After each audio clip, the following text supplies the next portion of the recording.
တော့ဒီနေ့စားလိုက်မယ်ပေါ့နော်စားလိုက်မယ်ဆိုတော့ဒီ lab နဲ့ပတ်သက်တဲ့ဟာတွေတစ်ချက်အရင်ဆုံး topology လေးတစ်ချက်အရင်ဆုံးပြောပြမှာပါအဲ့ဒီကျွန်တော်တို့မဲ့ဒီဇိုင်းဒီ ESC ဆိုင်01နဲ့02ရှိတယ်နော်ဒီကတော့ AD ပေါ့ AD DNS ကဒီကျွန်တော်ဒီESC ဆိုင်ဟိုတုံးတော့ကိုဒီမှာnaming အတွက်ကို AD DNS ရှိတယ်ပေါ့နော်အဲ့မှာ server လုံးနဲ့ကျွန်တော်တို့ကဒီအဲ့ဒီမှာ DNS မှာကျွန်တော်တို့ A-record လေးဆောက်ထားပြီးတော့ဒီ ESC ဆိုင်01နဲ့02အတွက်ကိုကျွန်တော် A-record ဆောက်မယ်ဆောက်ပြီးတော့ကျွန်တော်တို့ဒီမှာဒါကတော့ဒီကျွန်တော် management နဲ့ promotion တော့ကိုကျွန်တော်က1721610ပေါ့နော်24က ESC ဆိုင်01 1721610 25က ESC ဆိုင်02ပေါ့နော်ဒီကတော့ဒီ1721610 26ဖြစ်ပါမှာနော်ဒီကောင်ကျွန်တော် IPD တော့မရေးထားဘူးဒါကတော့26ဖြစ်မှာနော်ဒီကောင်လေးကတော့ဒီနှလုံးကတော့တစ်ခုကတော့24နောက်တစ်ခုက25ပေါ့နော်ဒီ naming convention တော့ကတော့ဒီ DNS ပဲဟို naming ကတော့ဒီ ESC01 တော့ HPD တော့လုပ်ခဲ့ပေါ့နော်ဒါဆိုလို့ရှိရင် ESC02 တော့ HPD တော့လုပ်ခဲ့ပေါ့သူ့ရဲ့ DNS တွေကတော့ HPD တော့လုပ်ခဲ့ကျွန်တော်တို့ဒီserver ရဲ့ IP DNS ရဲ့ server ရဲ့ IP ကတော့ဒီမှာတော့မရေးထားဘူး IP ကတစ်ခုနဲ့16ဆိုတော့26ဖြစ်ပေါ့နော်ဟုတ်ကဲ့ကျွန်တော် vMotion နဲ့ management ကို1721610 network နဲ့ပေးထားတယ် VN network အတွက်ကိုကျွန်တော်1721620နဲ့ပေးထားတယ် share storage ကတော့30နဲ့ပေးထားတယ်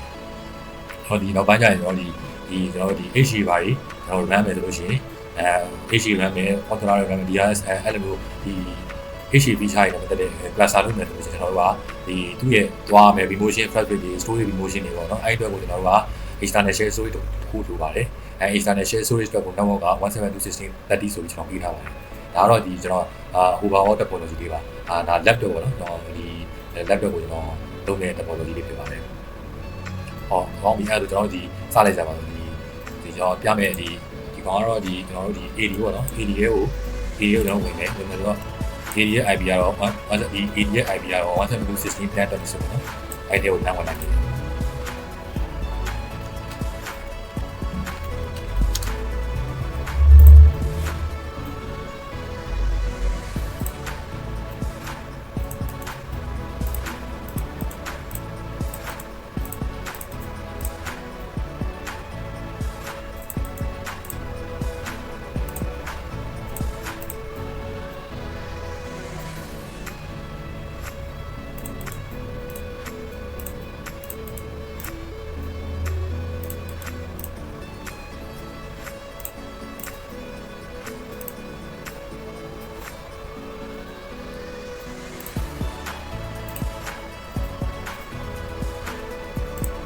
မှာကျွန်တော် A ထိုင်ထားပြီးတာဖြစ်တယ်ဆိုတော့ကျွန်တော်ဒီမှာ DNS ဆဲဝင်လိုက်မယ်2 share DNS မှာ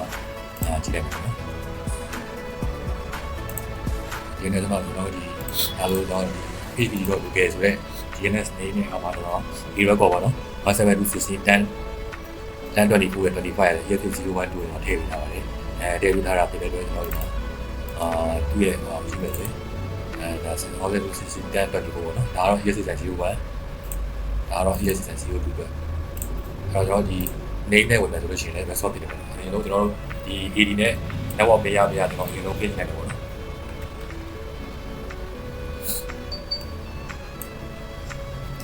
ဒီနေ့လည်း page နဲ့ဟို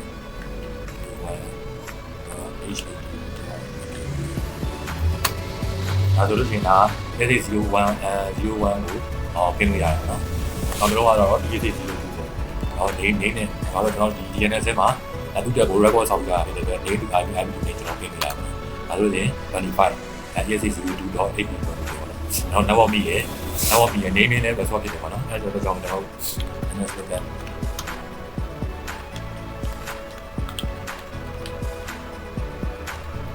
ဒါလို့ကျွန်တော် ESC01 ဒါလို့ CO2 ပေါ့နော်။resource လေးဖြစ်တယ်အနေနဲ့လည်းအဆင်ပြေတယ်ပြင်လို့လည်းရတယ်ပေါ့နော်အဲ့ဒါကြောင့်ကျွန်တော်စပြီးတော့ ESC01 နဲ့2ကိုပြင်လိုက်ပါတော့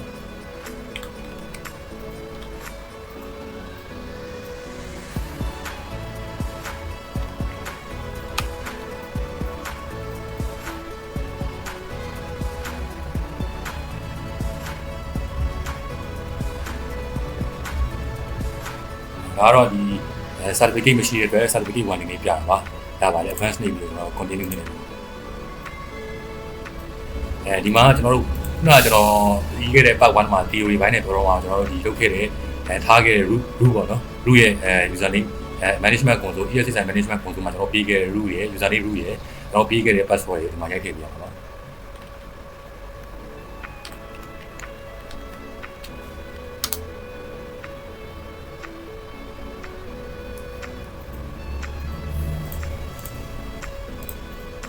ဒါတော့ဒီကျွန်တော်ဒီ ES601 နဲ့ဝင်သွားပြီဖြစ်ပါတယ်နောက်တစ်လုံးကိုထပ်ဝင်ပါမယ်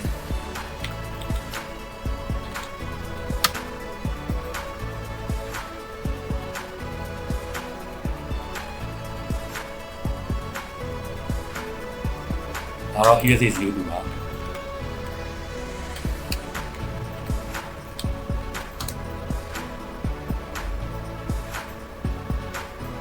02မှာလည်းကျွန်တော်တို့CPU ဒီမှာဆိုလို့ရှိရင်ကျွန်တော်တို့ဒီ ES602 မှာကြည့်လိုက်မယ်ဆိုရင်ကျွန်တော်ဒီ CPU ရဲ့ resource ပေါ့နော်အခုလက်ရှိကျွန်တော် run နေတဲ့ CPU ရဲ့ memory resource တွေကျွန်တော်ကြည့်လို့ရတာပေါ့နော်ဒီမှာဆိုကျွန်တော်တို့CPU ကတော့1% ပဲသုံးထားတာပေါ့နော်memory မှာ 7% ဒီမှာဆိုလို့ရှိရင်သူရဲ့ use space တွေ free space တွေကျွန်တော်ဒီမှာကြည့်လို့ရတယ်ပေါ့ကြည့်လို့ရမှာပေါ့နော်ဒါကတော့ကျွန်တော်ဒီ ES6 host ရဲ့ management UI နဲ့ဝင်လိုက်ပြီဆိုတာလည်းဒီလိုမျိုးdashboard မှာကျွန်တော်တို့ hostအဲ့ဒီ dashboard မှာကျွန်တော်တို့ကကြည့်လို့ရမှာเนาะမှာ storage ဆိုလို့ရှိရင်ဘယ်လောက်လို့တည်တယ်သူရဲ့ percent တွေလည်းပြတယ်เนาะဒါဆို CPU ဆိုရင်ကျွန်တော်တို့ဒီ ES602 ဆိုရင်26 CPU Intel Xeon သုံးထားရပါတော့သူ့ရဲ့ model ကတော့ R740 ဖြစ်ပါတယ်ကျွန်တော်ဒီ host name တွေပါရတာဒီမှာပေါ်နေတယ်ပေါ့နော်ဒီမှာလို့ရှိရင်image profile တွေကြည့်လို့ရတယ်ပေါ့နော်ဒီမှာဆို DNS server IP ကျွန်တော်ထည့်ထားတယ်ပေါ့ gateway ပေါ့နော် gateway ထည့်ထားတယ်ဒီမှာလို့ရှိရင်သူ့ရဲ့ memory space memory ရဲ့ information တွေပေါ့နော် bio information တွေအဲ့ဒါအကုန်လုံးကိုကျွန်တော်ကြည့်လို့ရတယ်ပေါ့နော်performance CPU နဲ့ပတ်သက်တဲ့ performance တွေ RAM နဲ့ပတ်သက်တဲ့ performance တွေပေါ့နော်အဲ့ဒါရဲ့ဒီမှာ graph နဲ့ကြည့်လို့ရတယ် story မှာဆိုလည်းကျွန်တော် Malaysia data store တစ်ခုရှိတယ်ပေါ့နော်ကျွန်တော်ဒီမှာကျွန်တော်အကုန်လုံး dashboard မှာကျွန်တော် ES601 ဒီ host ကိုဝင်လိုက်ပြီဆိုလို့ရှိရင် UI နဲ့ဝင်လိုက်ပြီဆိုရင်ဘယ်လိုမြင်ရမလဲပေါ့နော်ဒီမှာတော့ဒီ version ပေါ့နော်ကျွန်တော် 8.0 update video ကျွန်တော်တင်ပေးထားတာဖြစ်တယ်နောက် ES601 မှာလည်းကြည့်လိုက်မယ်ပေါ့နော် ES601 မှာလည်းအလားတူပဲပေါ့နော်ဒါဆိုသူသုံးထားတဲ့ CPU ရဲ့ space တွေ memory space တွေပေါ့ဒီလိုပဲပေါ့နော်ဒါ storage မှာလို့ရှိရင်ကျွန်တော်ကြည့်မယ်လေ ES601 မှာဆိုရင်သူ့ရဲ့ capacity က615 gigabit သုံးလို့ရတယ်ပေါ့နော် ES602 မှာဆိုရင်ကျွန်တော်ကြည့်လိုက်မယ်ဆိုရင်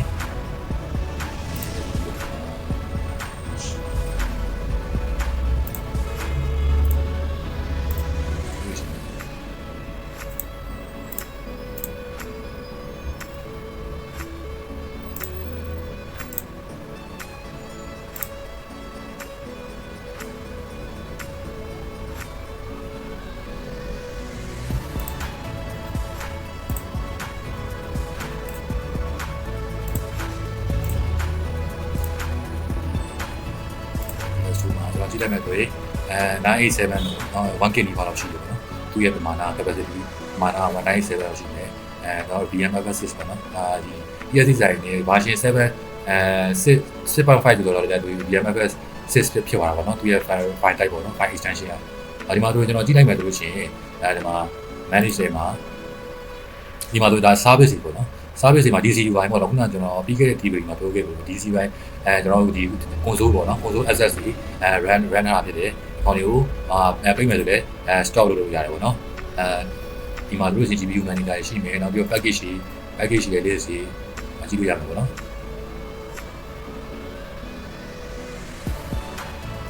။ package ရဲ့ဟာတွေပေါ့နော်။ဒါတော့ကြည့်လို့ရ hardware မှာဆိုလို့ရှိရင်လည်းပဲ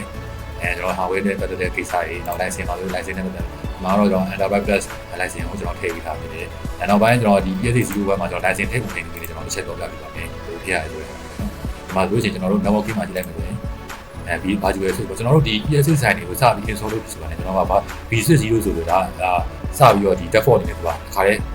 စောက်သွားပြီပေါ့နော်။ဒီ ES601 မှာလည်းကြည့်လိုက်မယ်ဆိုလို့ရှိရင် networking မှာဒီမှာလို့ရှိရင် virtual switch မှာV60 ဆိုတော့သူကပေါ်နေတယ်ပေါ့နော်။ဘာလို့ဒီကောင်က management နဲ့ VN network ကိုပေါက်လို့တခါရဲစောက်ပြီးတော့ V60 ဆိုတော့သူကတခါရဲတန်းပြီးတော့စပြီး installation လုပ်ပြီးဆိုတာတခါရဲတန်းပါလာတယ်ပေါ့နော်။ဒီကောင်ကျွန်တော်ကြည့်လိုက်မယ်ဆိုလို့ရှိရင်ဘာလို့လဲဆိုတော့ဒီ physical adapter ပေါ့နော်ကျွန်တော်လက်ရှိကတော့၄ကတ်ရှိတယ်၄ကတ်မှာကျွန်တော်2ကတ်ကိုကျွန်တော်ထည့်ထားတာဖြစ်တဲ့အတွက်2ကတ်မှာကျွန်တော်ဒီ management နဲ့ VN network နဲ့ကျွန်တော်တွားလို့ရတယ်ဆိုတော့ဒါကျွန်တော်ဒီလိုလည်းကျွန်တော်နင်းလို့လည်းရတယ်ပေါ့နော်ပေါ့ကူကြီးတို့ရဲ့ VLAN ID ကျွန်တော်ထည့်လို့ရမယ်security နဲ့ပတ်သက်တဲ့ security ပေါ့နော် domestic mode မှာအတွက် change ဖို့ထွက်တယ်ဒါတွေကတော့ကျွန်တော်ဒီနောက်ပိုင်း networking တွေနဲ့ခါကျကျွန်တော်ပြောပြပေးပါမယ်ဒါတွေဘာတွေလဲဆိုတော့နေ့တင်းနေပါတယ်ပေါ့နော် traffic shaping တွေဒီလိုမျိုးတွေပေါ့နော်ကြည့်လို့ရမယ်ဒါပေမဲ့ဒီနောက်ပိုင်းကျရင် visa တင်ပြီးသွားတဲ့ခါကျရင်သူကဒီcentralized management ပြောပါတော့နော်အဲ့အတွက်ကြောင့်ကျွန်တော်တို့ ESC 01ရော02ရောကျွန်တော်တို့ visa ကနေကြည့်ရမယ်ပေါ့နော် visa ကနေကြည့်လိုက်လို့အကုန်လုံးကတော့ကျွန်တော် HA တွေထိုင်မယ်ဆိုလို့ရှိရင်တော့ visa လိုပါတယ် visa ဒီဆောက်ထားမှာ visa ရဲ့ UI နဲ့ဝင်ပြီးတော့မှကျွန်တော်တို့က ESC တွေဒီကျွန်တော်တို့ဟို switch တွေနောက်ပြီးတော့ HA feature တွေနောက် SAN visa storage တွေ networking နဲ့ပတ်သက်တဲ့ကိစ္စတွေအကုန်လုံးကျွန်တော်တို့က visa ကနေပြီးတော့ centralized rate တစ်ခုနဲ့သူက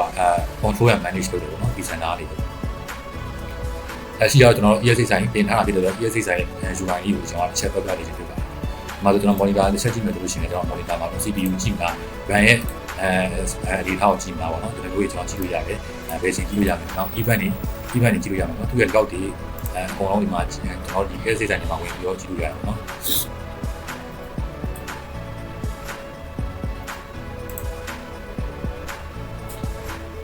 ဒီမှာတို့ shutdown reboot အခုဆို shutdown reboot ချမယ်လေတရားနေနှမ်းပြီးတော့ချလို့ရတယ်ပေါ့နော်အရှင်မှာ host နောက် create အဲ့လို create လုပ်နေပေါ့နော် create လုပ်မယ်ဆိုဘယ် VN လုံးဆောက်တယ်ပေါ့နော်ဘယ် VN လုံးဆောက်တယ်ရွေးလို့ရတယ်ပေါ့နော်ဒီမှာကျွန်တော်တို့ ESC ဆိုင်ဘယ်လောက် version နဲ့ကျွန်တော်တို့ညီအောင်ကို environment မှာရှိတယ်ဒါကြောင့်ဒီမှာတော့ကျွန်တော် 8.0 YouTube နဲ့ပဲထားလိုက်ပေါ့နော်ဒါဆိုလို့ရှိရင်တော့အဆင်ပြေတယ်ဘယ် ESC ဆိုင် version ရဲ့ platform နဲ့ပဲဒီကျွန်တော်တို့ကတွဲပြီးတော့အလုပ်လုပ်နိုင်တယ်ပေါ့နော်ဒီ gas ကိုဒီမှာတို့ရှိရင်ကျွန်တော် Linux Mac other Windows ဆိုလို့ရှိရင်ကျွန်တော်တို့ OS Gas OS family လည်းကျွန်တော်ရွေးလို့ရတယ်နော် Linux လား Mac လား Windows လားကျွန်တော်ရွေးလို့ရတယ်။ဒါပဲ Gas version မှာလည်းကျွန်တော် Windows မှာဆိုလည်း Windows version ဘယ်လောက်လဲပေါ့နော်။ဒီလိုတွေ့ရတာကျွန်တော်တို့က server version ဆိုတော့ server version ဘယ်လောက်အဲ့လိုကြီးကျွန်တော်ရွေးလို့ရတယ်နော်။ကျွန်တော်ရွေးလို့ရတယ်။ဒါ VN တော့တော့လည်းကျွန်တော်မစောက်သေးဘူးနော်။ပြီးသွားရင်ကျွန်တော် storage ညနေရ gas လို့ပါနော်။ဒီ next ဒါတော့ဒီကိုသွားမဲ့ storage ပေါ့နော်ဘယ် storage မှာကျွန်တော်သိမ်းနေဆိုရတာပေါ့နော်ဒါလောဆိုရကျွန်တော် local data storage ရှိတယ် local data storage ရှိတယ်ပေါ့နော်နောက်ပြီးတော့ next နေပေါ့နော်အဲ့မှာဆိုလို့ရှိရင်ကျွန်တော် CPU ပဲဆိုရင်ကျွန်တော်ပေးလို့ရတယ်ပေါ့နော်ဘယ်လောက် CPU ထားခြင်းလဲဒါတွေကျွန်တော်သတ်မှတ်ပေးလို့ရတယ်ဒီမှာဆိုပို့ပါ socket ပေါ့နော်socket လိုက်ထားတာ socket မှာဆိုဘယ်နဲ့ socket သုံးပါလဲကျွန်တော်ဒီမှာ CPU 2 CPU ရှိတယ် CPU socket ရှိတဲ့အတွက် CPU နှလုံးရှိတယ်ဒါကြောင့်မို့ကျွန်တော်ဒီမှာ socket မှာနှစ်2ဆိုပြီးတော့လာပြတယ်ပေါ့နော်တကယ်လို့ကို environment ကို server မှာနှလုံးနဲ့ရှိတယ်နှလုံးနဲ့ပြတယ်ပေါ့နော်လေးလုံးရှိတယ်လေးလုံးပြတယ်ဒီမှာတော့ဒါ physical CPU ရဲ့ socket ကိုပြခြင်းဖြစ်ပါတယ်ဒီမှာတော့ hardware budget လေးရှိမှာနော်ဒီမှာဆို share ရှိမှာ limit လုပ်လို့ရတယ်ပေါ့နော်ဘယ်လောက် megahertz နဲ့ကျွန်တော်တို့က CPU ရဲ့ rate ကိုကျွန်တော် limit လုပ်လို့ရတယ်ပေါ့နော်ဒီလိုတွေလည်းတော့ setting တွေသတ်မှတ်ပြီးလို့ရတယ်။အဲ့ဒီမှာလည်းကျွန်တော်တို့ဘယ်လောက် gigabit ထားမယ်ဒီ VN ဘက်ကိုကျွန်တော်တို့ sizing storage sizing ဘယ်လောက်ထားမယ် RAM ဘယ်လောက်ထားမယ်ပေါ့နော်။ဒါကြီးကျွန်တော်တို့သတ်မှတ်ပြရမှာဖြစ်ပါတယ်။ဒါတော့ဒီiSCSI နဲ့ပတ်သက်တဲ့ဒီဟောပါတော့ကျွန်တော်အကောင်းဆုံးကတော့ဒီထဲမှာ LSI logic SCSI ရဲ့ parallel ရှိရပါတော့။ VN ရဲ့ paravirtual ကိုယူပါ။ဒီကောင်ကတော့ဒီ full ပါပေါ့နော်။ဒီကောင်က fully spec ဒီ VN ရဲ့ ESC ဆိုင်ရဲ့အကောင်းဆုံးတော့ feature တခုပေါ့နော်။ပါပါကျွဲSCSI မှာတော့ရွေးပြရမှာပေါ့နော်။ USB ပေါ့နော် option တွေရှိမယ်နောက် VN ကျွန်တော်တို့ network data မှာကျွန်တော်ဘယ် network မှာထားမလဲပေါ့နော်လက်ရှိကကျွန်တော်က VN network တစ်ခုပဲရှိရတယ် VN network ကိုပဲကျွန်တော်ရွေးလို့ရမှာဖြစ်ပါတယ်နောက်ပိုင်းကျွန်တော် networking တင်တဲ့ခါကျရင်ကျွန်တော် network VLAN တွေ create လုပ်ပြီးတော့ network တွေစောက်တဲ့ခါကျရင်ဒီမှာကျွန်တော်မြင်နေရမှာပဲ network data ဘယ် VN traffic ကိုသွားခြင်းလဲအဲ့ဒါကြီးကစားဖြုတ်ချင်သက်ချင်လည်းရတယ်ပေါ့နော်ဟိုနဲ့မကယ်လို့ဒီ network ကပုံတွဲချင်လို့လည်းဖြုတ်ထားလိုက်လို့ရတယ်ပေါ့နော်ဘယ်လိုလဲရပါတယ်ဒါလေးပါပဲဟုတ်လက်ရှိရတာလေဒီ ESC ဆိုင်နဲ့ပတ်သက်တဲ့ဟာလေးမတော် manage မှာ licensing မှာကျွန်တော် license တွေ assign လုပ်နေပါတော့ဒါဆိုကျွန်တော်ကဒီ ESC 02မှာတော့ဒီဟောပါတော့ဒါဆို Enterprise Plus တော့ဒီမှာ Enterprise Plus ဆိုတဲ့ license ကိုကျွန်တော်install လုပ်ပြပါမယ်ဟုတ်ဒီ VMware ရဲ့ official license ကြီးကိုသုံးရမှာဖြစ်ပါတယ်မှာတော့ကျွန်တော် service ရှိမယ် security user ပေါ့နော်ဒီမှာ user တွေရှိမယ်ဒီမှာ add user ပေါ့နော်ဒါလို့ရှိရင် local user စောက်တာဖြစ်တယ်ဒါလို့ရှိတယ်ပေါ့နော်ဒီမှာလို့ရှိရင်တော့ row တွေပေးလို့ရမယ်အဲ row ဘယ် row ပေးခြင်းလဲပေါ့နော်ဒီကိုယ်ဆက် row ပေးမှာ first ပေးမှာဒီ LAN ပေးမှာပေါ့နော်ဒီမှာ row တွေDB switch ပဲပေးမှာလည်းမျိုးပေါ့နော်row တွေ assign ပေးလို့ရတယ်ပေါ့နော်ဘယ် user စောက်ပြီးပါလို့ရှိရင်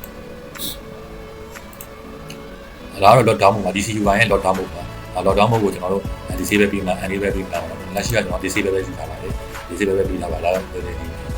disable ပေးထားတယ်လက်ရှိကအား certificate ပေါ့နော်ကျွန်တော် certificate တွေရှိနေတယ်ကျွန်တော် certificate တွေ import လုပ်လို့ရမယ်ဒီမှာ import လုပ်ပေါ့နော်ဒီ private key တွေထည့်ပြီး import လုပ်မယ်ဆိုလို့ရှိရင် certificate ဒီရန်ဝဲဒီ certificate ဟိုအဆင်ပြေမှာပေါ့နော် set size certificate တွေလည်းထည့်လို့ရမယ် ဒါတော့ authentication ပေါ့နော်ဒါက join domain ကခုနပြောခဲ့တယ်ကျွန်တော် AD ကို join မိအောင်နော်ဘယ်လို join လဲဆိုတာဒါမျိုးတွေပေါ့နော်ဒါနောက်ပိုင်းကျွန်တော် vCenter တင်ပြီးသွားတဲ့ခါကျရင်ကျွန်တော် AD join ပြီးတော့ AD ရဲ့ user တွေနဲ့ကျွန်တော် authentication နဲ့ role တွေကျွန်တော် assign ချတဲ့ဟာကိုကျွန်တော်ပြောပြပေးမှာဖြစ်ပါတယ် vCenter ကနေပြီးတော့ပဲကျွန်တော်join domain လုပ်ပြီးတဲ့ခါကျလို့ရှိရင်အဲ AD ထဲမှာရှိတဲ့ user တွေကိုကျွန်တော်ဒီမှာ access and permission ပေးမှာ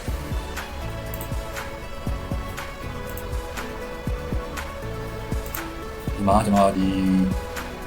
networking မှာ vSwitch မှာဒါဒီကြည့်လိုက်မယ်ဆိုရင် VN network နဲ့ management network ဒီဘာနေကကျွန်တော်စပြီးတော့ ESX ဆိုင် installation လုပ်နေတာတွဲပြီးတော့ vSwitch ဆိုလို့သူက kernel port group ပေါ့နော် kernel port group ကို create လုပ်ပြီးတော့သူကခါရဲ vSwitch ဆိုပြီးတက်ပြီးတော့စောက်ပါပါတယ်စအဲ့ဒါတော့စပြီး installation လုပ်ပြီးဆိုရဒီနှစ်ခုကတွဲပြီးအမြဲ default အနေနဲ့ပါလာမှာဖြစ်ပါတယ်ဒီလောက်ပါပဲကျွန်တော်ပြောချင်တာတွေရတယ်ဒီ ESX နဲ့ပတ်သက်တဲ့ course တွေပတ်သက်တဲ့ဒီဘာပေါ့နော်ရှင်းလင်းချက်တွေကဒါဒီလောက်ပါပဲအားလုံးကျေးဇူးတင်ပါတယ်